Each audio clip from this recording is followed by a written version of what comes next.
म्हणजे 2 अंकी संख्येची वर्ग करण्याची एक पद्धत तुम्हाला मी इथं सांगतोय की जी पद्धत आम्ही साधारणतः 8वी 9वीत असताना आमच्या शिक्षकांनी आम्हाला शिकवली होती.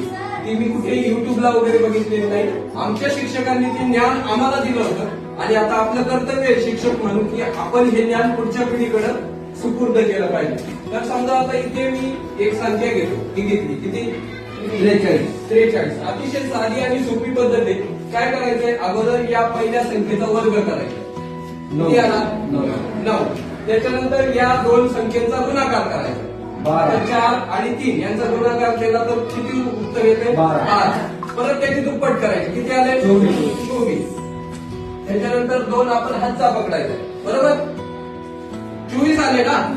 एकक इथं लिहिलं, दशक बाजूला लिहून ठेवला. आता या संख्येचा वर्ग करायचा 16 आणि 16 मध्ये हे 2 मिळवायचे.